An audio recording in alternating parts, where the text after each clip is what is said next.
Senhor, fazei-me instrumento de vossa paz. Onde houver ódio, que eu leve o amor. Onde houver ofensa, que eu leve o perdão. Onde houver discórdia, que eu leve a união. Onde houver dúvida, que eu leve a fé. Onde houver erro, que eu leve a verdade. Onde houver desespero, que eu leve a esperança. Boa noite a todos. Vamos, nesse momento, cerrar os nossos olhos, elevar o nosso pensamento a Deus, nosso Pai, nosso Criador, aquele que nos concede a vida, aquele que nos concede o tempo. A Jesus, nosso Mestre, nosso irmão, nosso amigo, nosso companheiro de todas as horas. A toda espiritualidade amiga aqui presente, independente do rótulo religioso, independente da sua denominação. Agradecemos a todos os trabalhadores do bem, a todos aqueles que de alguma forma se envolvem, dão um pouco de si, dedicam o seu tempo, o seu esforço, para deixar esse mundo mais leve. Agradecemos a Allan Kardec, o nosso codificador, por ter nos trazido uma doutrina que nos consola, que nos esclarece, mas que também nos liberta de nós mesmos, que amplia os nossos horizontes, que dissipa a nossa ignorância, que explica exatamente o que nós estamos fazendo aqui, da onde nós viemos, para onde nós vamos. Agradecemos também a todos aqueles que fazem parte dessa nossa jornada e que de alguma forma colaboraram para que pudéssemos estar aqui essa noite.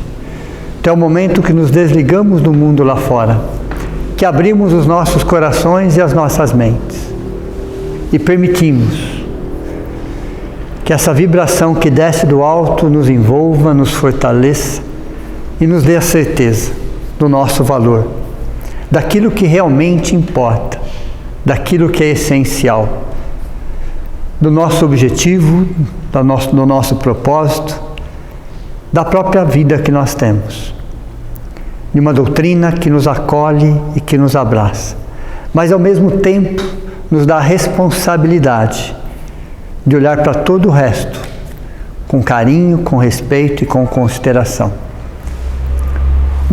Uma doutrina que nos dá liberdade suficiente para que nós possamos responder por nós mesmos. Temos a nossa consciência onde está gravadas as leis maiores. E à medida que nós vamos consultando a nossa consciência, ela vai nos direcionando sempre para o bem. E que possamos estar sempre despertos para o amor maior. Que assim seja. Ainda estamos no capítulo 5º, então praticamente um mês dentro do mesmo capítulo. E o capítulo 5º hoje é o fechamento e fala bem-aventurados os aflitos. E hoje, já que nós temos aí 3 semanas de informações sobre o assunto, hoje dá para a gente fazer um apanhado, dá para a gente ressignificar e dá para se aprofundar um pouquinho mais sobre o que significa a dor. Então, nós aprendemos literalmente, e na prece eu coloquei, que o Espiritismo, no seu primeiro e maior objetivo, é consolar. Consolar o que exatamente? Da maior dor que um ser humano pode ter no planeta Terra, que é a morte de um ente querido. Das doutrinas mais próximas de nós, eu não conheço pelo menos nenhuma que nos esclareça tanto e que nos dê tanto conforto, não que ela nos tire a dor, não é isso, não tem como tirar a dor. A dor de um espírita é igual a dor de um católico, é igual a dor de um evangélico, que é a dor de um budista, é a dor de um ateu. Quando morre um ente querido, dói para todo mundo igual. Mas é uma doutrina que nos consola exatamente nesse ponto, porque ela nos explica o que acontece do fenômeno morte para frente. Então ela tira a nossa lágrima? Não. Mas ela transforma a lágrima de desespero na lágrima de saudade. É diferente. É muito diferente a lágrima do desespero da lágrima de saudade. Então, ela vai permitir que a gente chore, que a gente sinta falta, claro, evidente, somos seres humanos, mas que a nossa lágrima não seja lágrima de desespero, de desolação, mas lágrima de saudade. Então, ela vai explicar, mas ao mesmo tempo que ela vai nos consolar, que ela vai nos acolher, que ela vai nos abraçar, ela vai nos explicar. Então não basta simplesmente você consolar uma pessoa de uma dor, de uma doença, de uma tragédia, de um momento difícil. É importante que você também explique para ela o porquê e as razões da gente, todos nós estarmos passando para isso. Porque nós vamos dissipando a nossa ignorância. Nós somos muito mais ignorantes do que maldosos. Muito mais ignorantes. Nós cometemos... Olha essa frase. O que é o mal, senão... O que é o mal... senão o desejo do bem interpretado pelo fascínio do egoísmo. Veja, então nós nos fascinamos, deixamos o egoísmo falar mais alto, deixamos o orgulho tomar conta de nós e acabamos cometendo equívocos. Equívocos. Mas dentro do nosso momento evolutivo, dentro de uma jornada de um planeta de provas e expiações, se torna normal, se torna esperado, porque moralmente falando, nós ainda somos espíritos atrasados, moralmente falando, ainda amamos de forma possessiva, ainda somos extremamente carentes, ainda temos uma autoestima muito baixa. Então, frente a essas situações, nós equivocamos muito em relação a sentimentos. Então, ela nos esclarece sobre os fatos. Se ela não nos esclarece de forma muito detalhada sobre alguns fatos, é porque nós não temos estrutura psicológica e emocional e espiritual para entender determinadas nuances da nossa existência. Não que elas não existam, é que nós, no nosso momento atual, não temos estrutura para isso. Nem psicológica, nem emocional, nem espiritual. E no seu terceiro aspecto, o terceiro aspecto da doutrina espírita é um aspecto relativamente novo. Quando eu falo novo, ele tem 20 anos, 23 anos. Quando foi a virada do milênio, a espiritualidade superior nos traz o terceiro aspecto. Primeiro, consolar, o segundo, esclarecer, mas o terceiro é o libertar. Libertar de que exatamente? De nós mesmos. Libertar das correntes que nós criamos, que nós imaginamos, através da nossa carência, através da nossa baixa autoestima, nós vamos criando carências. Criamos um padrão de cobranças, mal sabendo nós que toda cobrança fragiliza relações. Mal sabendo nós. Eu não estou falando do diálogo. O diálogo é necessário em todo tipo de relacionamento. O diálogo foi e sempre será necessário. Ajustes sempre serão necessários. Diálogo é uma coisa, cobrança é outra. Toda cobrança fragiliza relacionamento. Nenhuma cobrança fortalece nenhum relacionamento. Seja relacionamento que for, pai, filho, amigo, namorado, não importa. Você tem um relacionamento com alguém, independente da configuração, a cobrança fragiliza. Ela vai desgastando com o tempo. Então, o terceiro aspecto é o libertar. Libertar de nós mesmos. Mas como é que eu vou me libertar de mim mesmo? Eu tenho que aprender a ressignificar. Então, a palavra de ordem é ressignificar. É dar um outro significado para os fatos, para as pessoas e principalmente para mim mesmo. Eu tenho que ressignificar, reconfigurar, fazer uma releitura de algumas situações, agora com os olhos mais abertos, com os sentidos mais apurados, muito mais com uma visão espiritual do que com uma visão material. Então, aprendendo a ressignificar a dor. A dor ainda é necessária, a dor é um processo temporário. A dor é um processo temporário atendendo a uma faixa evolutiva. A dor é um processo temporário. Ela tem curta duração, inclusive. Ela está atendendo a uma faixa evolutiva. Nós transformamos a dor em sofrimento. Aí é uma outra história. Se a dor é um tempo cronológico, a dor é um tempo cronológico. O sofrimento não é cronológico. Não é cronológico. O sofrimento não se prende a um tempo cronológico. Como a Liliane disse aí, né? 32 anos sofrendo pela mesma causa.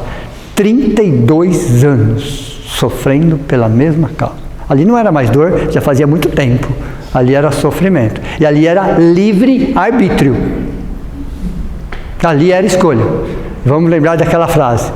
Deus criou o livre-arbítrio por amor, nós escolhemos, olha, nós, né, escolhemos a fatalidade pelo determinismo da lei de causa e efeito. Então o que existe no universo é uma lei de causa e efeito.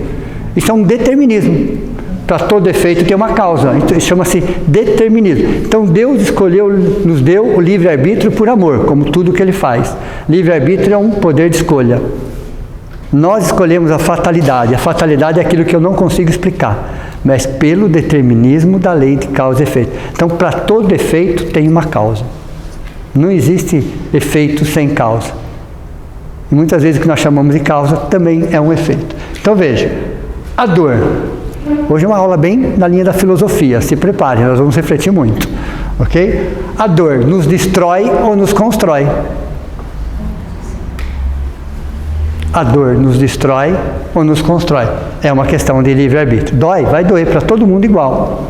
Estaremos com uma estrutura de vidro, lembram disso? Estaremos com uma estrutura de plástico ou estaremos com uma estrutura de ferro? É uma escolha. É uma escolha. Mas para eu construir uma estrutura de ferro, que é a ideal, vai bater, vai fazer barulho, vai vibrar, mas depois vai voltar no seu estado de origem, vai deixar a marquinha, porque a marquinha é importante, porque ali significa experiência. Significa experiência. Eu preciso adquirir primeiro gratidão. A gratidão do terceiro nível, lembram disso? Porque se eu adquirir a gratidão de terceiro nível, que é a gratidão sem uma razão externa, eu adquiro a humildade. Eu adquirindo a humildade, a minha estrutura começa a ficar de ferro. É interessante, porque quanto maior for o meu orgulho, menor é o meu amor próprio. É assim, a relação é exatamente essa. Quem tem orgulho muito exacerbado é porque tem a autoestima lá embaixo, no pé.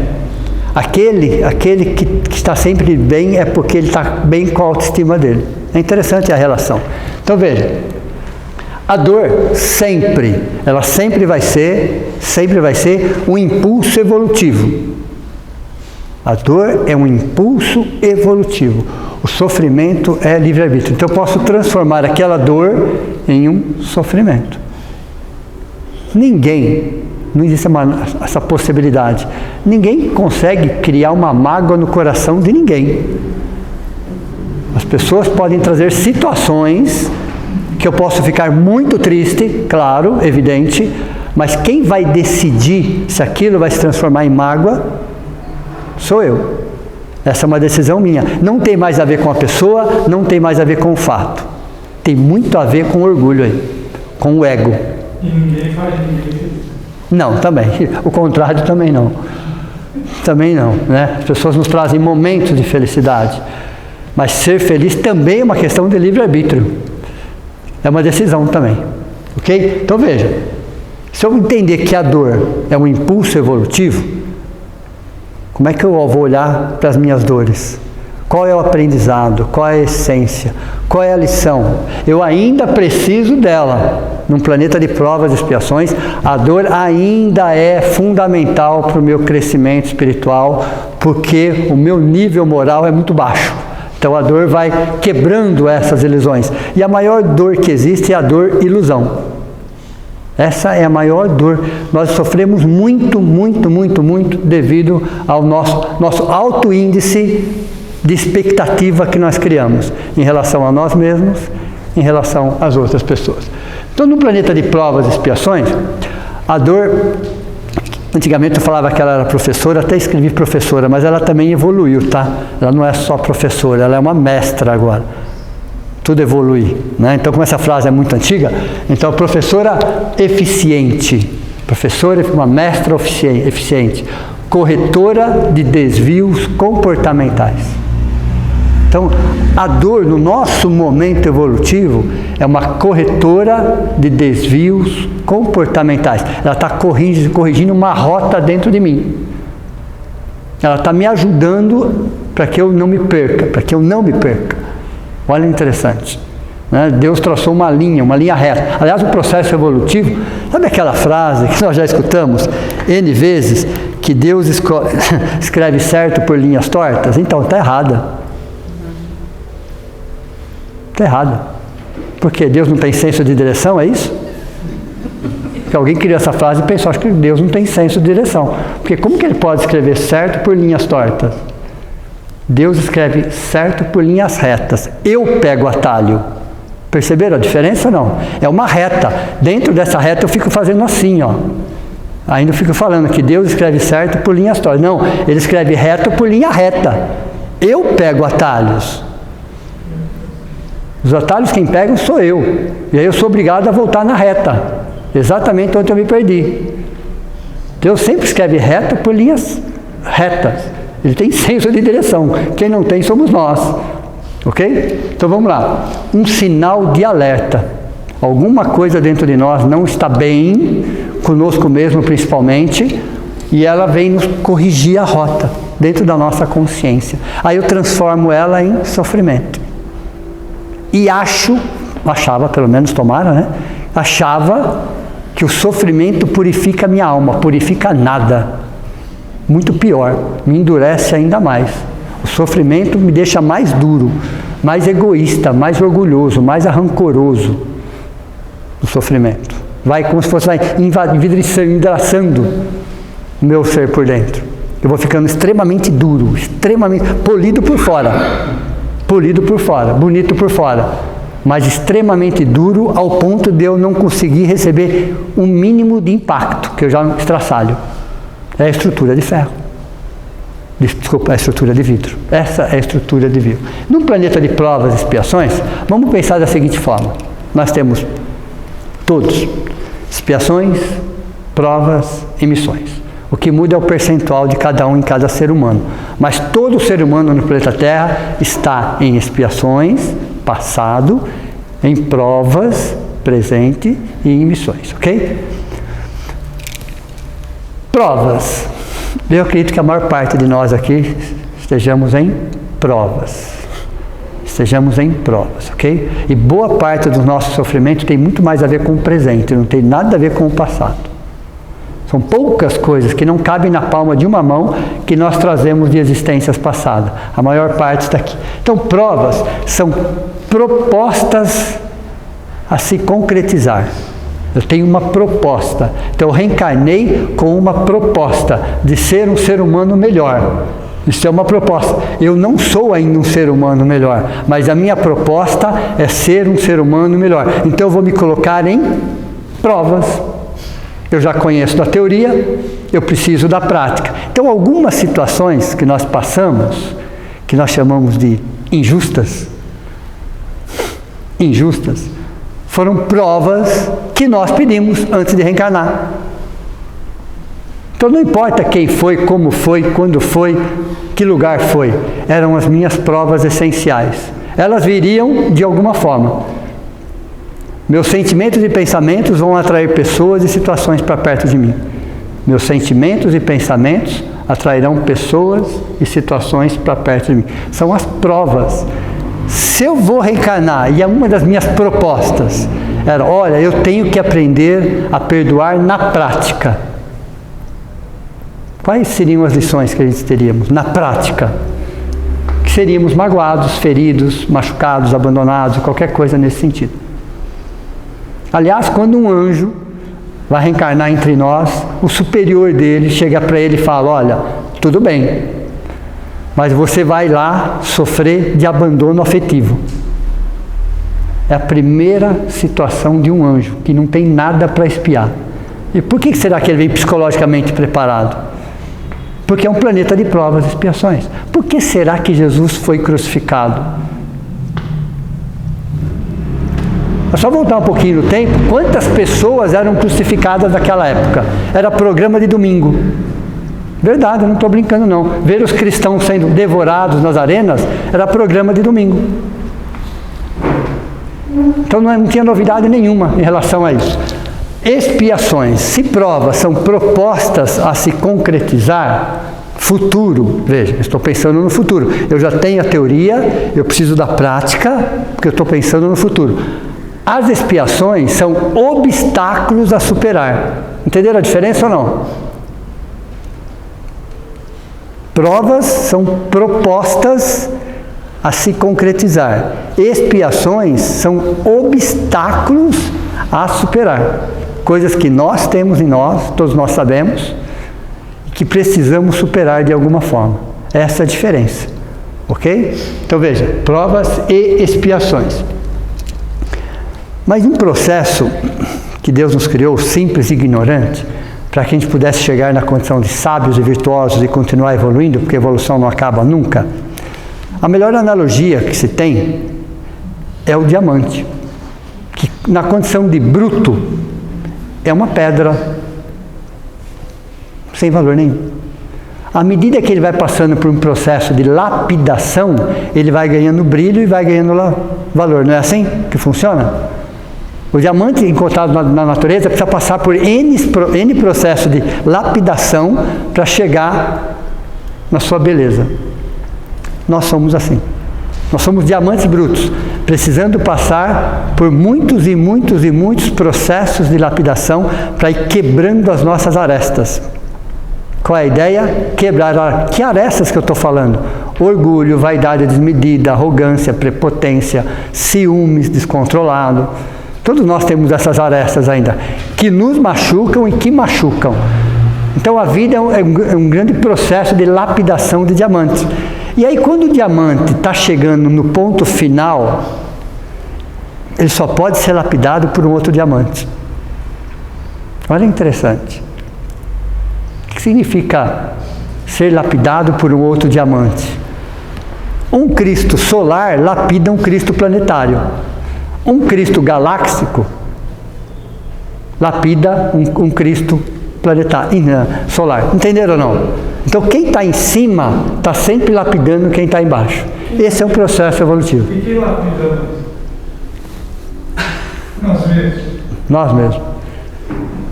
Nós mesmos. É justamente nesse atrito que temos conosco mesmo e com as pessoas todos os dias, é que nós estamos num processo de lapidação, quebrando as nossas arestas. Como assim?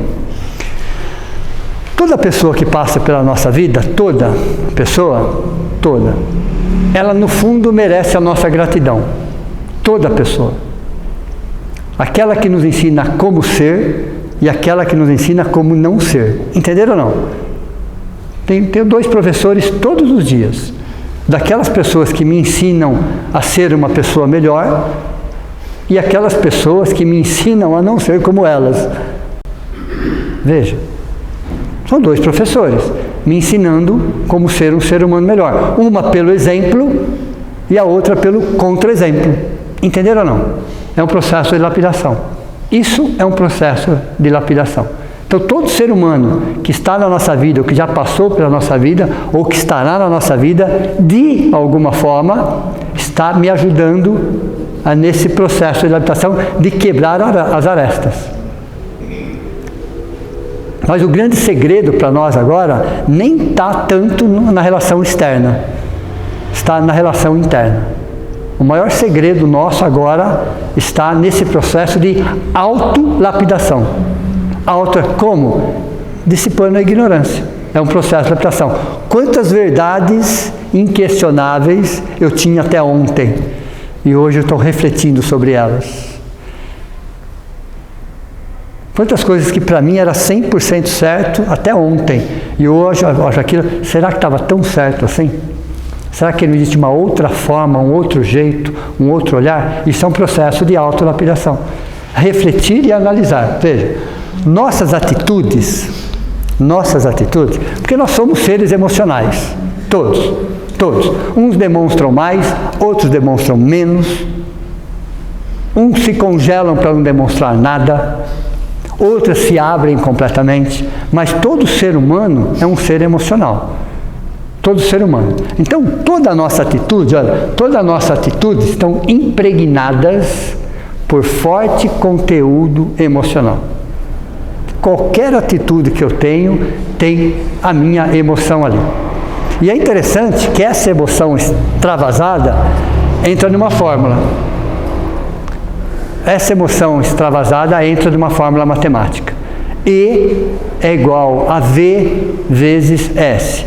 E é energia, V é vontade, S é sentimento. Então a energia é igual a minha vontade multiplicada pelo meu sentimento. Entenderam? É a energia que me envolve, é a energia que eu fico impregnado. Aquela energia que eu estou sentindo, que eu estou pensando, vai impregnando todo o meu ser. Impregnando. E eu passo a refletir a energia que eu sinto e que eu penso. Por isso que é muito importante eu entender o que eu estou sentindo. Não negar o que eu estou sentindo. Não é isso que eu quero falar. Todos nós temos momentos bons, momentos menos bons, temos semanas, temos meses ruins, todos nós temos, todo ser humano tem, ok? Isso faz parte, essa oscilação faz parte, e ela é necessária, é exatamente essa necessária. Então veja, quando eu entendo que a minha maior dor é a dor e a ilusão, eu preciso refazer algum conceito dentro de mim. Que outra fórmula matemática? Um pouco de filosofia e matemática hoje. F é igual a R menos E. Felicidade é igual a realidade menos expectativa. Dá para ter zero de expectativa? Não existe zero de expectativa. Eu posso minimizar a expectativa. Diminuir a expectativa. Não tem como viver sem expectativa. Não tem como você estar num relacionamento, seja qual for, em que configuração for, que você não tenha expectativa. Mas eu tenho que minimizar a expectativa. Porque o que acontece se a minha expectativa for muito alta? Já aconteceu isso com vocês em algum momento? Frustração. E a palavra é frustração. E a frustração nada mais é do que o encontro com a verdade. Quando eu me frustro em relação a alguma coisa, é porque aquilo já estava na minha frente. Eu que estava me negando a olhar. Frustração nada mais é do que o encontro com a verdade. Então veja, F é igual a R menos E. Não quero ser mais quem fui. Quem fui, mas ainda não sou quem eu quero ser. Quem sou eu? Olha, é uma pergunta muito interessante isso. Não somos mais, nós não queremos ser mais quem fomos. Mas ainda não somos quem queremos ser. Quem somos? Eu não estou falando de personalidade. Eu estou falando de individualidade. E é interessante se bate um vazio aí. A ideia é essa mesmo. A ideia é exatamente essa. Não quero ser mais quem eu fui, mas ainda não sou quem eu quero ser. Quem sou eu? Dá um certo desespero, né?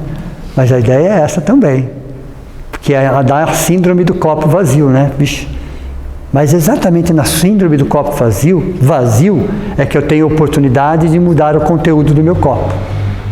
Enquanto ele estava cheio, estava cheio. Em xícara cheia não entra líquido novo. Entenderam ou não? Então, às vezes é necessário que a vida desvazie o nosso copo, literalmente falando, das nossas verdades inquestionáveis, dos nossos conceitos e preconceitos, deixe um vazio muito grande de lá, e você fala, nossa, eu era feliz e não sabia. Você não era feliz. Você estava se enganando, você estava se iludindo. Você estava dentro de um padrão. Você tinha uma mentalidade de rebanho. Entenderam ou não? O que é uma mentalidade de rebanho? Você não cuida da sua vida. É a sociedade que cuida e determina o que você vai fazer, o que você vai comer, o que você vai vestir, aonde você vai. Deu para você entender ou não? O que acontece hoje com o mundo hoje é que está havendo uma hipnose coletiva. Uma hipnose coletiva onde o mundo inteiro, a maior parte, vamos dizer assim, né, está distraído de si próprio. É uma estratégia obsessiva do século XXI. altamente tecnológica, quase que imperceptível, manter as pessoas distraídas do seu propósito. Mantenha elas com a cara no celular o dia todo vendo nada. Deu para você entender ou não? Vendo nada.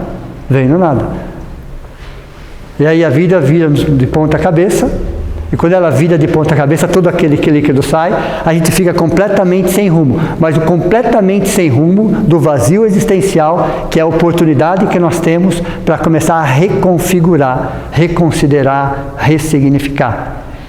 Porque o copo está vazio. Então esse vazio existencial que todos nós estamos vivendo atualmente, faz parte de uma troca de vibração. Entenderam ou não? É uma troca de vibração, de um planeta de provas e expiações para a regeneração. Só que não pula. Não é um processo que você pula de um degrau para o outro. Você tem um degrau intermediário. Esse degrau intermediário é esse que nós estamos vivendo. Não quero mais ser de provas e expiações, porque eu já entendi. Mas ainda não sou de regeneração. Da onde eu sou? Da onde eu sou? Em que pé que eu estou? Em que ciclo intermediário que eu estou? Mas necessário que eu me desvazie de algumas coisas que estão comigo há milênios. Milênios, eu não estou nem exagerando aí. Milênios. Porque o que me apavora mais nesse processo todo, nem são as coisas novas que me aguardam, mas se libertar das antigas que estão cristalizadas em mim. Entenderam ou não? Era tão mais fácil julgar, era tão mais fácil terceirizar, era tão mais fácil justificar, não era tão mais fácil? Era tão mais fácil. Qualquer falha, qualquer equívoco, você se justificava, ou terceirizava e se isentava. Só que temos um probleminha, uma outra equação para resolver aí. Porque a questão da liberdade, tão inerente do ser humano, eu quero ser livre, todo ser humano quer ser livre, ok? Mas a palavrinha liberdade vem seguida de uma outra, coladinha nela, responsabilidade. Quanto mais responsável eu for, mais livre eu serei. Entenderam ou não? Olha que interessante. Então a responsabilidade vem na frente da liberdade. Quanto mais responsável eu for, mais livre eu serei. Interessante a gente começar a pensar dessa forma, porque a nossa sociedade, essa forma não funciona muito, porque nós estamos no mundo de espertos. O esperto, para quem não sabe, é o inteligente que não deu certo. Então ele é só esperto, tudo bem? Então ele usa esperteza para tudo. Então o esperto é o inteligente que não deu certo, ele parou naquele nível de esperteza. Enquanto que o inteligente é aquele que está buscando sempre refletir, ressignificar, aprimorar. O inteligente é aquele que está buscando sempre. O esperto, ele se fecha em um padrão de esperteza, onde a vida vai devolvendo para ele aquilo que ele está plantando. Nada. Algumas vantagens temporárias. Ok? Então, quando eu olho essa frase aqui, eu penso, então eu não quero ser mais quem eu fui, mas ainda estou meio longe do que eu gostaria de ser. Então, esse campo intermediário é o campo do aprendizado. É o campo de assimilar novos conceitos, ressignificar. E aí eu vou me libertando ou ressignificando as coisas antigas. Elas estavam erradas? Não. Elas estavam de acordo com o meu padrão vibratório. Elas estavam de acordo com o meu padrão, com a minha necessidade, com aquilo que eu achava. Como eu era um bebezinho espiritual, eu era tratado como um bebezinho espiritual. Simples assim. Ok? À medida que eu não quero mais ser um bebezinho, eu preciso entender quem sou eu, como individualidade.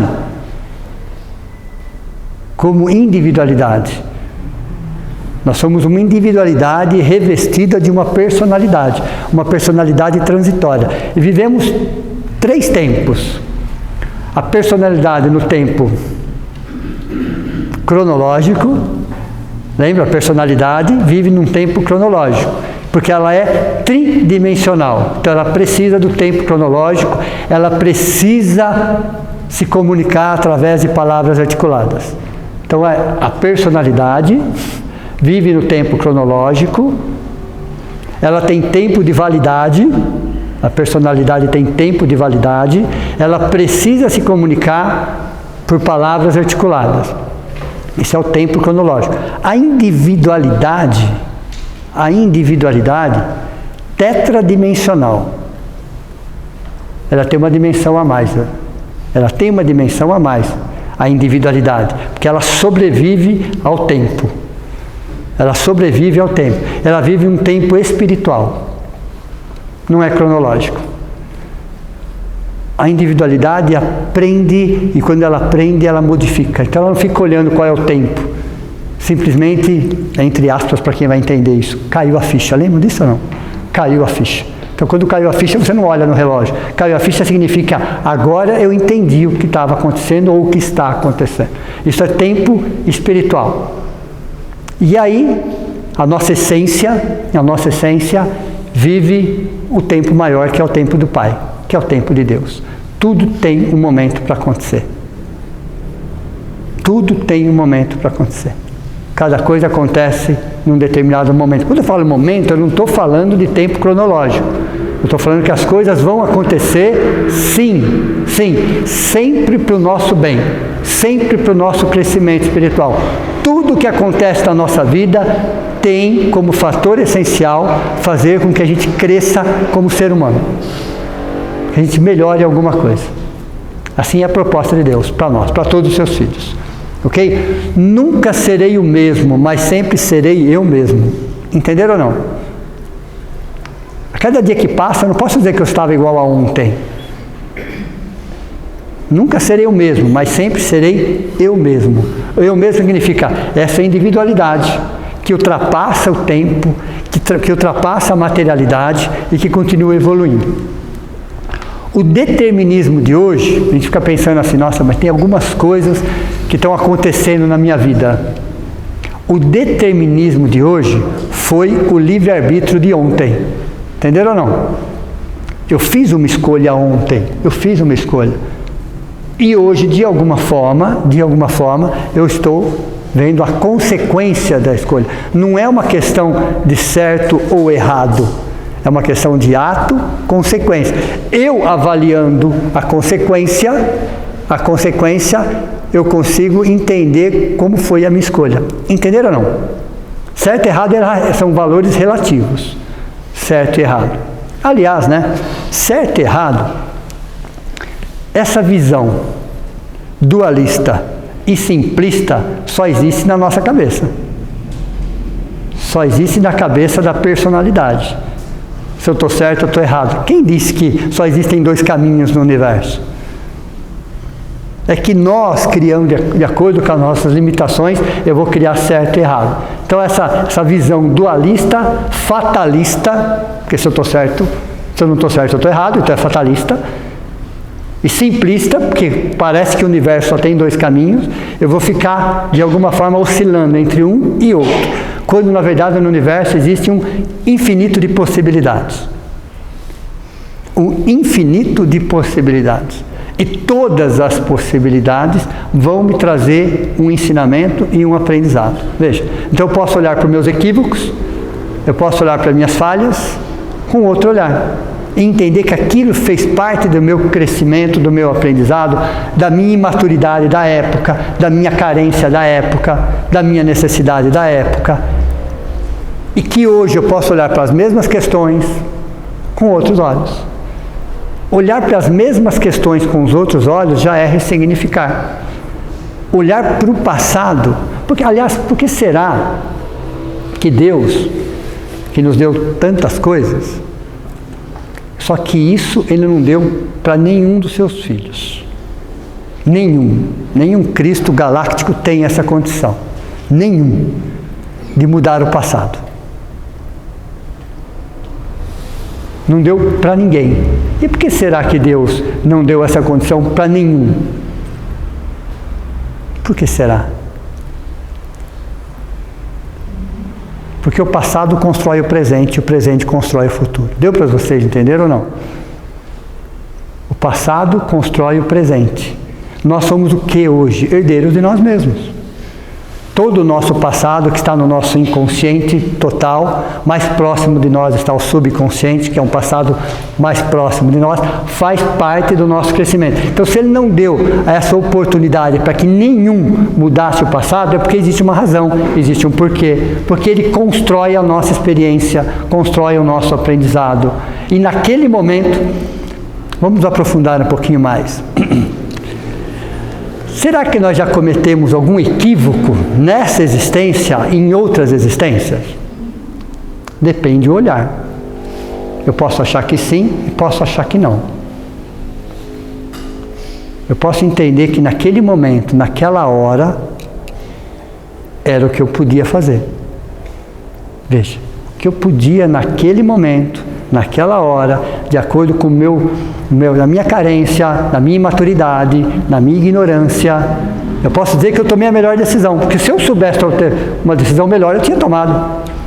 Qual ser humano que tendo dois caminhos na sua frente, sabe que o da direita é melhor, por que ele vai pegar o da esquerda? Ele só vai pegar o da esquerda quando ele tem dúvida, ou quando ele acha que aquele caminho é melhor. Aí ele pega o caminho da esquerda, a consequência, ele volta e fala, agora eu conheço o caminho da esquerda. Não vou mais pelo caminho da esquerda. Então, se a gente parar para analisar, por esse ângulo, nós nunca cometemos nenhum equívoco na nossa vida. Nenhum erro. Nós tomamos as decisões de acordo com aquele momento. Se naquele momento eu tivesse em melhores condições, eu não teria tomado aquela decisão. Entenderam ou não? Por isso que Deus não perdoa. Porque Ele sabia que nós, no nosso momento evolutivo, nós tomaríamos N caminhos. E muitos deles de forma equivocadas. Porém, muito mais por ignorância, por não saber fazer melhor, por imaturidade, por carência, existem N fatores, do que exatamente com o propósito de errar. Entenderam ou não? E todos os caminhos educativos. Todos os caminhos. Todos os caminhos. E aí, para que uma lição faça parte do meu patrimônio espiritual, o que é uma lição fazer parte do patrimônio espiritual? É quando ela é repetida N vezes. N vezes. Às vezes eu caio no mesmo buraco 20 vezes. Na 21ª vez eu falo, no mesmo buraco não. Não no mesmo, pelo menos. Porque eu já caí 20 vezes. E por que eu caí 20 vezes no mesmo buraco? Porque minhas pernas não estavam fortalecidas para vencer aquele obstáculo. A partir do momento que estavam vencidas, eu busquei um outro, caí num outro buraco. Tudo bem, faz parte, mas naquele buraco não mais. Então, se nós não caímos no mesmo buraco hoje, é porque nós caímos nesse buraco N vezes. N vezes. Chega um momento que você aprende que aquele buraco, aquela situação, aquela experiência, aí você pensa assim, já vi esse filme e sei mais ou menos a consequência disso. Não tem situações na nossa vida hoje que nós ficamos de frente com ela, olha, eu não vou fazer isso, por mais que eu queira. Aliás, né? Aí vamos lá o Cortella é muito interessante, ele tem algumas colocações que fazem a gente refletir. E ele coloca assim, se você está em dúvida em relação a alguma coisa, faça 3 perguntas. Faça sempre 3 perguntas, ok? Se for sim para as 3 perguntas, simplesmente faça. Se você enroscar em alguma, simplesmente não faça. A primeira pergunta, a gente sempre responde sim. Sempre. Que a pergunta é, eu quero? Sim. Ok? Sim. Então a primeira pergunta é sempre sim. Eu quero? Sim. Ok? A segunda, tem que ser nessa sequência, inclusive, eu posso. Percebo que não é tão simples quanto a primeira. Vai fazer com que a gente pense um pouquinho mais antes de dar a segunda resposta. Ok? De repente você fala, posso. Sim também, vai. Qual é o problema? Dependendo do que for, você fala sim. A terceira, eu devo?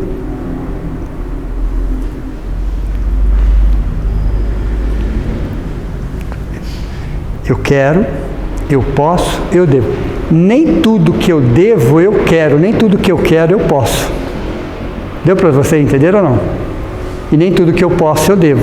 Se responder sim para as três, sem problema. Se enroscar em alguma delas, é não. Então, quando a gente estiver em dúvida em relação a alguma coisa, eu quero, eu posso, eu devo. Isso é dentro de nós. Isso é alguém que está ressignificando, é alguém que está ampliando, que está saindo da mentalidade de rebanho. Porque a mídia, a sociedade, de alguma forma nos manipula até o ponto que eu permito. Eu tenho que saber o que é melhor para mim. Não é a sociedade, não é a mídia, não é ninguém. Não são as redes sociais. Por quê? Porque vai chegar um momento da nossa existência, se preparem, ok? Que nós estaremos 100% conosco mesmo, sem nenhum tipo de influência e sem nenhum controle sobre o corpo físico. Que momento que é esse? Na morte. Você está com a sua consciência. Você está com a sua consciência. Aí você percebe que não tem controle de nada. Aquilo que você fez durante 80, 90, 100 anos, você não consegue mexer um dedinho. Você não tem nenhum controle sobre aquilo. E você está sozinho com a sua consciência, respondendo às suas questões fundamentais. Tudo bem? Voltando aqui, ó. E a doutrina espírita, ela explica que o amor é a maior força que existe no universo. É a maior força. Ela existe nas micropartículas atômicas, as grandes galáxias. É o que movimenta todo o universo. Deus é o amor. Eu diria que o amor é uma das virtudes de Deus. É uma das virtudes. Não conhecemos todas. Mas está em tudo. Tudo está mergulhado nessa vibração de Deus. Leon Denis, contemporâneo de Allan Kardec, no livro O Problema do Ser, do Destino e da Dor, ele fala assim, olha interessante, né? Ele era, para quem não sabe, tá? Ele era, na época, século XIX, ele era o plano B de Deus, de Jesus, para a vinda da doutrina espírita. Ele era o plano B. Se, porventura, Allan Kardec não quisesse, ou tivesse acontecido, Leon Denis estava ali prontinho, para trazer a doutrina espírita. Talvez de um jeito um pouquinho diferente, mais do jeito dele, mas os conceitos iam ser idênticos. E Leon Denis fala que o universo é o pensamento estrutural de Deus. O universo é o pensamento estrutural de Deus. O que significa isso? Que nós respiramos, nós fazemos parte, nós somos o pensamento de Deus. Nós somos uma partícula nesse sentido. Então, o que acontece? É esse amor que movimenta. Então, quando eu olho aqui e falo assim, quem ama é o Espírito, é a essência. Não existe nada, absolutamente nada no universo que pode separar esse sentimento em relação a um do outro. Então, a morte não mata a vida. A morte física não mata a vida. Porque a vida é um conceito muito maior do que uma existência material de um corpo. Então, quando nós temos esse conceito cristalizado dentro de nós, que a morte não mata a vida, que o amor permanece, o amor verdadeiro, claro, ele continua do mesmo jeito. E às vezes aquelas pessoas, nossos entes queridos que estão no plano maior, que já estão no plano maior, às vezes estão muito mais próximos de nós agora do que quando estavam na mesma condição, encarnados. Por uma questão de distância, por uma N de situações, e no plano maior, eles estão muito mais próximos de nós. Porque o amor ultrapassa qualquer tipo de barreira. Então a doutrina espírita deixa bem claro isso para a gente, que a morte não mata a vida. E que os entes, as pessoas, os seres que se amam, continuam se amando da mesma forma e do mesmo jeito. Veja. E aí quando morre um ente querido, é lógico que a gente vai sofrer. Evidente, vai doer, mas você tem esse conceito dentro de você, que vai administrando. Então a doutrina espírita nos ajuda o quê?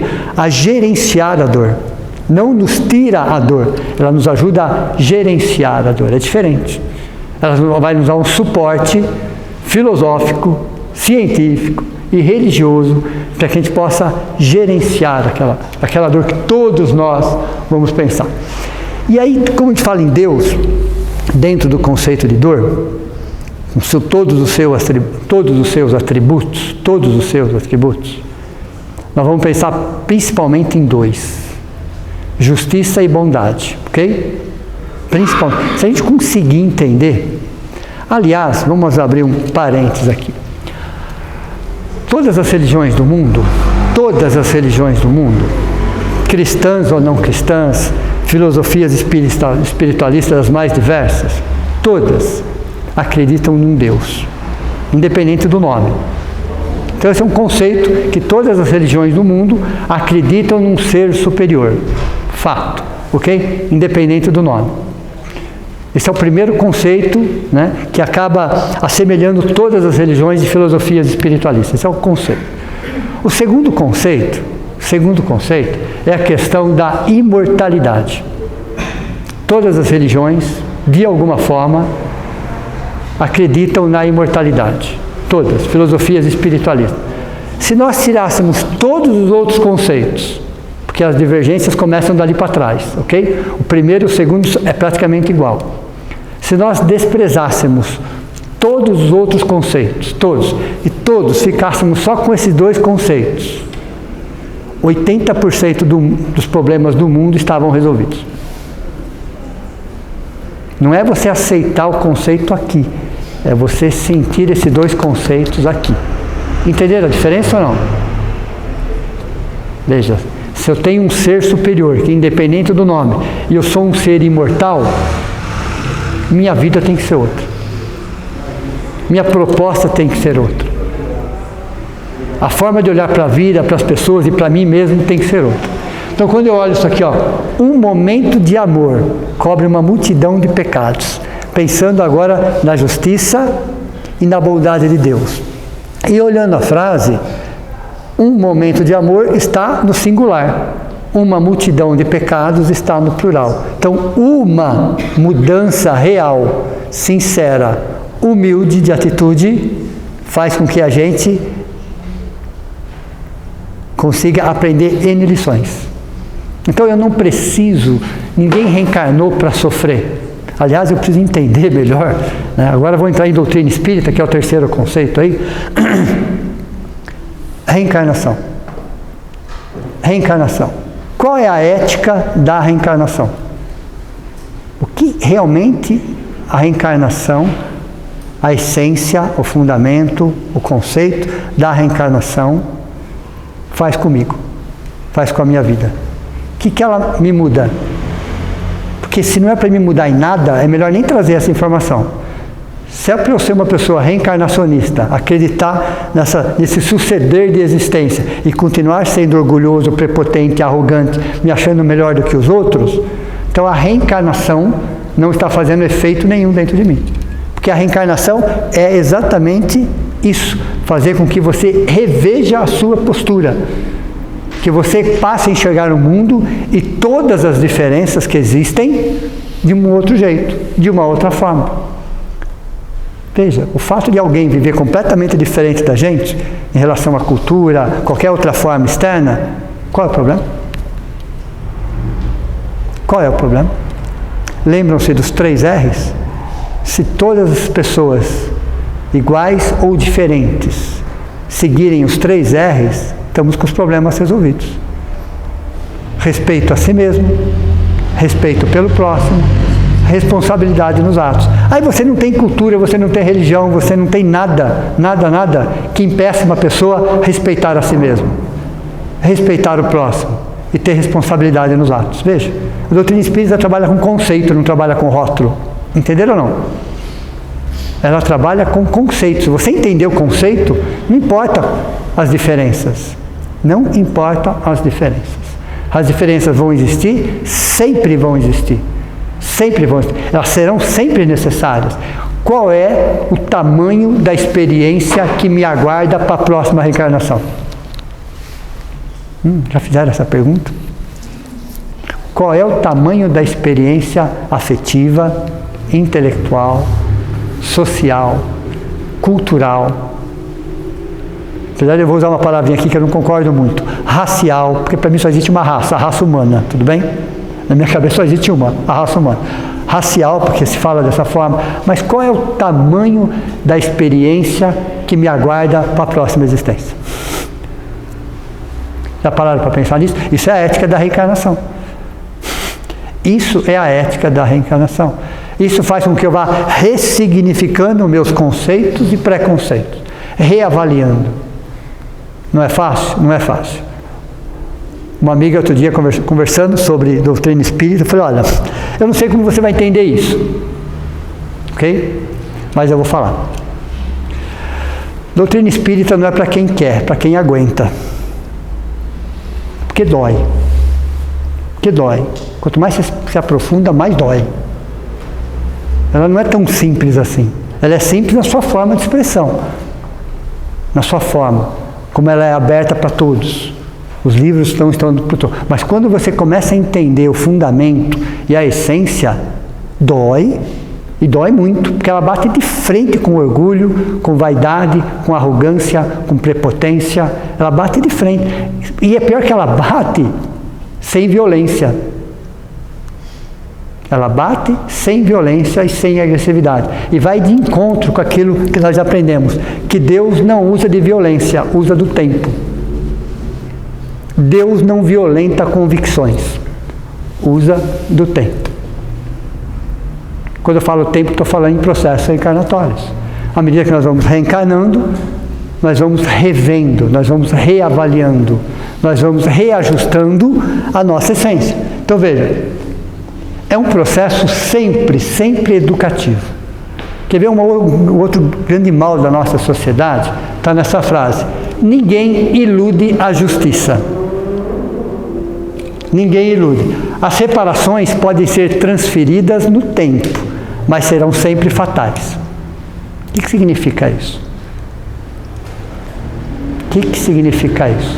Ninguém ilude a justiça. As reparações podem ser transferidas no tempo, mas são sempre fatais. Vamos entender melhor isso. Aquilo que nós fizemos.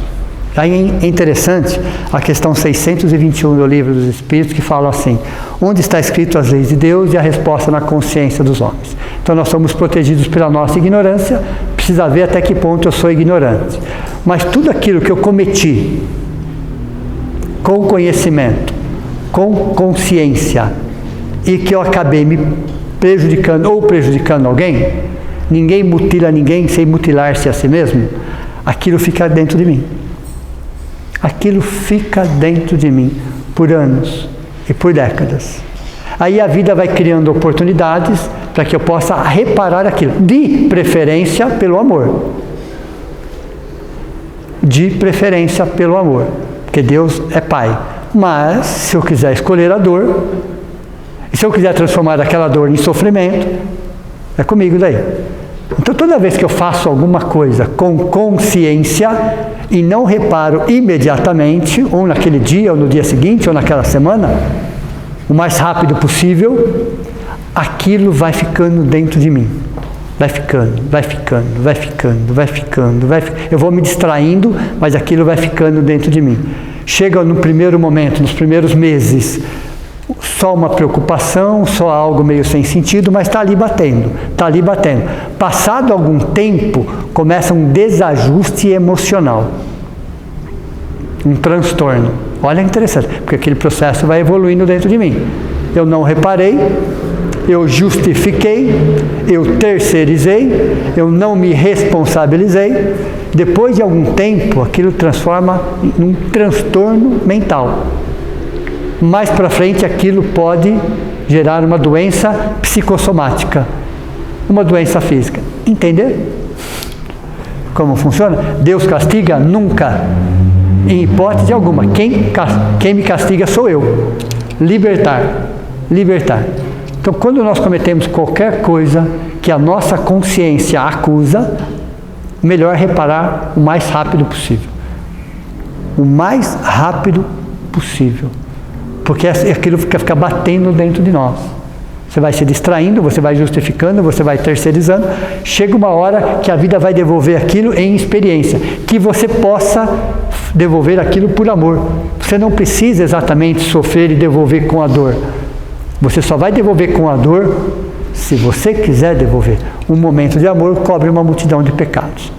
Então, quando eu olho a dor com esse olhar educativo, a dor é uma professora eficiente, então ela está aí para nos educar. E educar muitas vezes é frustrar. Educar muitas vezes é frustrar. É nos colocar frente a frente com a realidade. Para mostrar que nós somos seres divinos, e somos um projeto de Deus, né? Estamos crescendo dentro de todo esse projeto maior, somos muito mais luzes do que sombra, e o que nos apavora nem é o nosso lado sombra, é o nosso lado luz. O que nos apavora é o nosso lado luz, não é o nosso lado sombra. Saber que somos filhos de Deus, que temos potencialidades, que o universo está escancarados para nós, só que eu preciso redefinir valores, redefinir, reavaliar o que realmente é importante, o que é essencial, o que é fundamental. Veja, eu preciso entender dentro de mim, não é se comparando, toda comparação é injusta. Toda comparação é injusta. Porque quando eu me comparo com alguém que está acima, é porque eu estou me desvalorizando. Quando eu me comparo com alguém que está abaixo, é porque eu estou ficando orgulhoso. Entenderam? Cada ser humano está no seu nível evolutivo. Aí a gente tem aquele pensamento equivocado. Como eu gostaria de ter a vida daquela pessoa? Vocês já pensaram assim de alguma forma? Não. Completamente errado. Só ela suporta a vida dela, assim como só nós suportamos a nossa. É interessante, porque só nós suportamos a nossa vida. Existem fatores inconscientes, subconscientes e conscientes que fazem com que a gente suporte a nossa vida. Outra pessoa não suportaria a nossa vida, assim como nós não suportaríamos a vida de ninguém. Existem N fatores ali que não aparecem, mas que faz com que aquela pessoa suporte a vida dela. Mas quando eu me comparo, eu acho que a vida do próximo é melhor. Não é. Se é sobre algum aspecto, às vezes não é sobre outro aspecto. Então toda comparação é injusta. Então posso me comparar com alguma coisa? Pode e deve, com você mesmo. Como é que eu estava ontem, como é que eu estou hoje? Essa comparação é válida. Deu para você entender ou não? Sobre esse aspecto que eu surtava, hoje eu só fico triste. Perceberam ou não? Essa comparação é válida, porque eu comparo com algo que eu fui, sobre aspectos que eu melhorei. A autocomparação é válida, mas a comparação em relação a qualquer pessoa, ela é equivocada. Ela é completamente equivocada. Então, o grande segredo desse momento que nós estamos vivendo é sair da mentalidade de rebanho. É viver a vida, claro, evidente. Não é isso que eu estou falando. Porque é aproveitar da vida o que ela pode nos oferecer de melhor? Claro, sem dúvida. Mas entender que tudo isso, de alguma forma, é uma grande ilusão. É uma grande ilusão, passageira. Toda a matéria é passageira. Tudo que a gente vê está se desgastando. Tudo. Toda a matéria, ela está se desgastando. Você pode construir algo que vai durar 1000 anos, mas a cada dia que passa, ela está menor. Ela está se desgastando. Então, tudo que for material está se desgastando, está voltando ao seu estado de origem. Então, por que eu vou me apegar em algo que está se desgastando? É interessante porque nós temos trilhões de átomos no nosso corpo e 90% do átomo é vazio. Então, o que eu tenho? Então a matéria é uma grande ilusão. Entenderam ou não? Ela é feita de átomo, mas quando eu estudo o átomo, eu percebo que 90% do átomo é vazio. Então veja, tudo é energia. Energia condensada. Energia condensada que está passando por transformações. Para que serve toda a matéria disseminada no universo? Das micropartículas cósmicas às grandes galáxias. Ela só tem um objetivo. Toda a matéria disseminada no universo só tem Um único objetivo. Deus, espírito e matéria, ok? A tríade, de acordo com a doutrina espírita, a tríade, questão do livro dos Espíritos, questão 27. A tríade, tudo no universo é feito de Deus, espírito e matéria, como um triângulo, ok? Deus, espírito e matéria. A pergunta é, para que serve a matéria? Toda a matéria disseminada no universo só tem um objetivo: servir de morada para o espírito.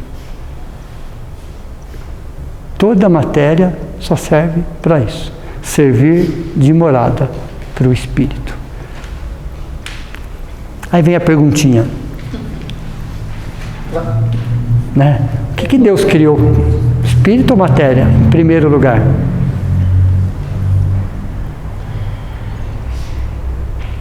Eu não achei essa resposta em lugar nenhum. É uma conclusão que eu tirei, depois de ter estudado vários livros a respeito.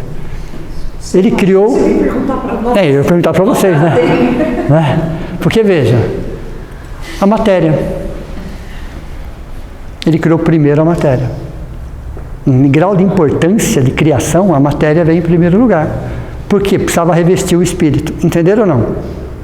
Você precisava revestir o espírito, você precisava dar estrutura material para o espírito, que o espírito ele é imaterial. Ele é a imagem e semelhança de Deus. Ele precisava da matéria para evoluir. Então, necessariamente, a matéria precisou vir em primeiro lugar para revestir o espírito. Pode ser que tenha feito na nossa contagem de tempo 1 segundo depois. Mas quem veio em primeiro lugar não foi o espírito, foi a matéria, que revestiu o espírito e o espírito começa o seu processo. Aí nós viemos nos materializando. Desde o momento da criação, nós viemos agregando matéria, agregando matéria por bilhões de anos. Nós chegamos num ponto, agora, que nós estamos num processo inverso. Nós estamos nos desmaterializando. Nós estamos nos espiritualizando. Então ele agrega matéria até chegar onde nós estamos, no nosso momento evolutivo. Planeta de provas e expiações, a caminho de regeneração. O meio de caminho chama-se desmaterialização ou espiritualização. Nós vamos perdendo matéria agora. A ideia é ir perdendo matéria agora, até que nós transformamos em espíritos puros. Espírito puro, no momento da nossa criação ganhamos um corpo, ok? Na nomenclatura não espírita chama búdico. Nós conhecemos como corpo, ou mental também, podemos chamar de corpo mental. Um espírito, quando ele nasce, ele ganha o primeiro corpo, chamado corpo mental. Vamos chamar de corpo mental. Numa outra nomenclatura, corpo búdico. Um espírito na condição de um Cristo, ele está com o corpo mental, com o corpo búdico, o mesmo corpo. Olha, interessante, porém, evoluído. Porém, ele já agregou toda a matéria. E para que serve a matéria? Fazer com que o espírito evolua intelectualmente e moralmente. Então nós precisamos da matéria, mas chega um momento, nosso momento, é que entramos num processo de desmaterialização ou espiritualização, onde os valores espirituais passam a preponderar sobre os valores materiais. Para isso eu preciso entender o significado da dor, porque a dor nos ajuda nesse processo de espiritualização. É a dor que nos ajuda nesse processo de espiritualização. Porque no nosso momento evolutivo, a dor é um processo temporário atendendo a uma faixa evolutiva. Então, que a gente daqui para frente, ou a partir de hoje que seja, que a gente possa olhar para as nossas dores como uma professora eficiente e que a gente possa lutar muito para não transformar a dor em sofrimento. Porque o sofrimento normalmente se torna uma mágoa e, segundo Joana de Ângeles, a mágoa é um diluente da alma. A mágoa é um diluente da alma, vai diluindo literalmente, é um ácido. Que a gente não precise desse tipo de sofrimento. Tem uma frase que diz assim: que doa como nunca para não doer nunca mais. Entenderam ou não? Que doa como nunca para não doer nunca mais. que a gente possa pegar esse sofrimento cronificado, que nós escolhemos, né, por anos ou por décadas, que doa o suficiente e suficientemente forte para que a gente possa ressignificá-lo de um outro jeito. Que doa como nunca, para que nunca mais, que doa como nunca para não doer nunca mais. Isso é um processo evolutivo. Isso é estar a caminho da felicidade. E felicidade nada mais é do que ter paz de consciência. Não é não ter problemas ou situações, não é isso. Não é não ter problemas. Aliás, troquem a palavra problema, que já é uma palavra desgastada, pesada, né, pela palavra desafio. Num processo de espiritualização, eu não tenho problema, eu tenho desafio. Entenderam ou não? Eu tenho desafio. Não faço caridade, tenho uma oportunidade de trabalho. Entenderam isso também? A gente vai ressignificando. Isso é ressignificar. Mas qual é o problema da palavra caridade? É que eu entendo a palavra caridade como uma barganha com Deus. Eu ainda, de forma consciente ou não, eu aviso todo dia para Deus que eu estou fazendo caridade. Entenderam ou não? Todo dia eu faço questão de avisar isso para Ele. Aí quando acontece alguma coisa na minha vida, o primeiro que eu vou cobrar é Deus. Então eu não fiz, eu barganhei. Entenderam ou não? Só 99,99% das pessoas pensam assim. Caridade. Então troque a palavra caridade por oportunidade de trabalho. Não é caridade. Nós não estamos no ponto de fazer caridade. Num planeta de provas e expiações. Se alguém falar que está no ponto de fazer caridade, ela não entendeu o que significa a palavra caridade. Ela está tendo oportunidade de trabalho. Aí perfeito. Estou ressignificando. Veja, quando a gente pega os livros para ler, série André Luiz, série Emmanuel e outros autores, e tem os benfeitores, você tem os orientadores, você tem, às vezes aparecem espíritos de esferas mais altas nos livros, e nenhuma vez, eu li pelo menos, que esses espíritos estavam falando que eles estavam fazendo caridade. Nenhuma vez. Benfeitores, orientadores, anjos, arcanjos, cristos, nenhuma vez eles estavam falando, e eles estavam fazendo coisas, pode ter certeza, mas nenhum deles se referiu àquela situação como caridade. Nenhum deles. E quando eles se referiam a alguma coisa nesse sentido, eles falavam oportunidade de trabalho. Eles falavam oportunidade de trabalho. E aqui nós falamos de caridade. Entendeu? Tem que ser, desculpa, sem ofender ninguém, mas tem que ser muito infantil para achar que está fazendo caridade. Tem que ser muito infantil para achar ainda. Então, se eu falei isso até ontem, que eu possa ressignificar. Nós estamos no ponto de termos oportunidades de trabalho, não a fazer caridade. Não temos caridade. Quem consegue fazer não usa nem essa palavra, porque é tão natural que eles fazem.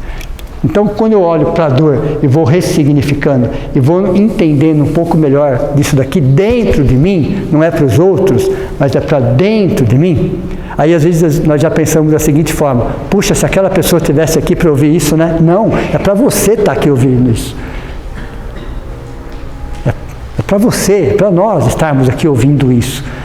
Deus de alguma forma vai levar isso desse jeito ou de uma outra forma para aquela pessoa, no momento certo e na hora certa. Não cabe a nós decidir quem é que está aqui para ver isso aqui. Quem é que está aqui para ver isso aqui? Somos nós. Nós temos essa necessidade. Mas que a gente possa introjetar isso aqui e entender que tudo isso é uma construção interior. Isso é a base daquilo que a gente vem buscando, chamado equilíbrio. Num planeta Terra, o que se busca mais é equilíbrio. Equilíbrio interno. E que possamos ressignificar cada vez mais a nós mesmos. Uma boa noite a vocês. Até a próxima. Ok? Vou fazer só a prece de encerramento, pessoal. Não leva nem 2 horas. Calma. Não leva nem 2 horas. Então, nesse momento, agradecemos ao plano maior por esses momentos, por essa reflexão. pelo passe espiritual que recebemos, por estarmos nessa casa abençoada, que nos acolhe, que nos dá oportunidade de trabalho, que nos oferece abraços, amizade, carinho. Dessa forma vamos alimentando o nosso espírito com aquilo que se tem de melhor, as vibrações do plano maior, que estão sempre do nosso lado, nos envolvendo, nos intuindo e nos dando a certeza que jamais, em momento algum, estaremos desamparados. Que assim seja.